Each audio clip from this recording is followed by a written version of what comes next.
Bledsoe was arrested. Patrick Montgomery was in court. Jonathan Manapa will stay in federal custody. No, I don't take responsibility at all. Hey everyone, welcome to the show. So 28-year-old New York resident Brian Gundersen posted on Facebook on January 5th of 2021, and he asked if anyone else was headed to DC the next day. And he said, quote, "We might be able to bum rush the White House and take it over." On January 6th, Gundersen traveled to DC with his mom, and he was seen trying to climb through a window next to the Senate wing door. Now, that was the area that was very first breached on the entire building. You might recall one of the Proud Boys smashed one of the windows in. Other people jumped in through that window. They went over and they kicked open the doors. So they had just resecured that area after that initial breach. And Gundersen was seen trying to climb through the window. An officer stepped up. She put her hand up and she told Gundersen to stop. He was seen then banging his hand on the windowsill and yelling at her. He did, though, eventually leave. He did walk away. And then not too long after that, he was seen illegally entering the Capitol through a different door that the mob had breached. As he entered, others in the mob were confronting the police. They were fighting with them. And Gundersen turned and he was waving for other people outside to follow them. He then entered the Senate parliamentarian's office twice. He saw the entire office completely trashed. And before he exited the office, he left this very sarcastic note on the desk. He wrote, "Sorry for damage," and then he put a crying emoticon. After that, he briefly entered another Senate office, and then he headed down a hallway where there were police officers who stopped him and others. They eventually just forced them out of the building. A short time later, Gundersen went back to the original window where he was trying to enter the first time. By this time, the police had basically lost all control again. They were still there, but they were just basically managing the mob at this point. They had lost control of preventing them from entering. So Gundersen climbed through the window. He entered the building again, a second time, and he wasn't inside for very long. The police did eject him and others, but rather than taking the hint, rather than going, "Wow, maybe I'm not wanted here," he remained on the Capitol grounds and he continued to try to enter the building. And there were other people at some point who were confronting officers. There was a line of police. And Gundersen was standing behind these people. Well, he, for some reason, came charging out from behind these people, and he rammed into an officer with his left arm. Another officer stepped in. That second officer pushed Gundersen away. And then Gundersen was seen on video. He stepped back, and he beat his chest with his fists. And then he took off. He headed to another part of the Capitol where he was at the front lines again with the police. He didn't harm them this time. He didn't get physical, but he was there for a while. Eventually, he left the Capitol grounds. And on January 7th, Gundersen shared that infamous photo that you've probably all seen at this point. The lawmakers were huddled on the floor of the Senate chamber. They were taking cover because the mob was right outside the doors. Well, along with that photo, Gundersen wrote, quote, "Look at these scared little bitches." That same day, Gundersen posted on Facebook, he wrote, quote, "I don't want to be arrested. I don't want any problems with the law, but for me to condemn my fellow patriots for being mad enough to attack the government would make me a spineless P-word." He used the actual word, the thing that Donald Trump likes to grab without consent. So Gundersen posted again, and he wrote, quote, "In retrospect, I kind of regret the over-the-top violence of today.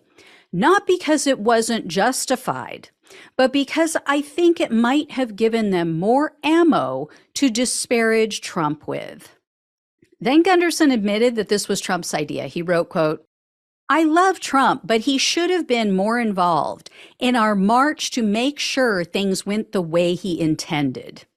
And quote, "If you want something done right, Do it yourself. Don't just send an angry mob to the Capitol building and expect them to behave when their entire world is being attacked. Attacked, yeah. Who the hell is attacking their world? I would like to know. Such victims. Anyway, he continued to incriminate himself online. On January 8th, Gundersen posted, quote, "We all stormed the U.S. Capitol and tried to take over the government." And then he continued to post, referring to himself and other insurrectionists as, quote, "heroes." And he complained that no one was listening to them. And Gundersen said, quote, "We had to resort to violence. And, quote, it's hard for me to condemn people on a righteous crusade for freedom." But in messages with others, Gundersen tried to minimize his actions. He basically played everything down and lied. He claimed that he never went inside. He remained on the Capitol steps, and he said he wasn't violent at all. And then in other messages, he said that he was, quote, "just going to deny being there." And on January 13th, Gundersen communicated with someone who was making a documentary about January 6th. Gundersen continued to lie. He said that he didn't enter the building, and he told this person, quote, "I was rowdy, but I wasn't Antifa." Then on January 19th, Gundersen was interviewed by the FBI. And at first he lied to them about entering the Capitol, but then he later admitted, yeah, I went inside. But Gundersen, as typical, claimed that he was pushed. And then, of course, he said he didn't enter any offices, he didn't commit any acts of violence, he didn't witness any violence. So Gundersen was arrested on January 25th of 2021. And in a superseding indictment, he was charged with obstructing an official proceeding, assaulting officers, entering a restricted building or grounds, 2 counts of disorderly conduct, 2 counts of physical violence, and parading or demonstrating in a Capitol.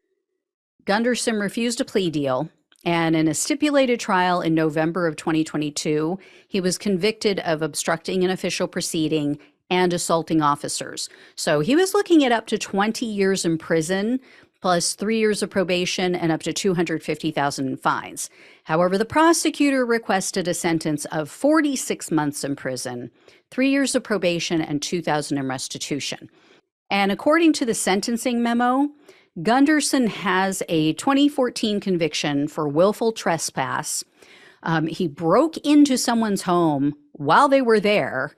And then it also says that he's been diagnosed with various mental health conditions, although they said that they're, quote, not extraordinary and are being well treated with medication.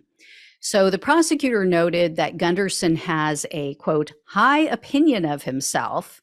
And they quoted some of his social media posts to make this point. Gundersen said in one post that he has, quote, creativity and passion that many lack. And, quote, better genetics than most of the population. And you might recall Mr. Good Genetics here. This is the guy who wore his high school Letterman jacket to the Capitol. He was also seen in numerous photos at another event wearing that same jacket. He was with like Tommy Lauren and a bunch of Fox News people, TV hosts, and he had that same jacket on. You know, nothing says secure, self-assured like a nearly 30-year-old still wearing his high school jacket. I'm just saying. Anyway, U.S. District Judge Rudolph Contreras presided over this case. I couldn't locate any details about what was said at the sentencing hearing, but Gundersen was sentenced to 18 months in prison, 3 years of probation, and $2,000 in restitution. Now, unfortunately, Judge Contreras is really hit and miss. So I was afraid of this. This was a huge miss, in my opinion. You know, not even half of what the prosecutor requested. So this is complete BS, but at least he got some prison time. I wonder if they're going to really appreciate his good genetics in prison. All right, guys, I will let you know if I hear any more. Thank you so much for watching and listening. Please like, please share, please subscribe, please donate if you can. Love you all. Take care, and I'll talk with you soon.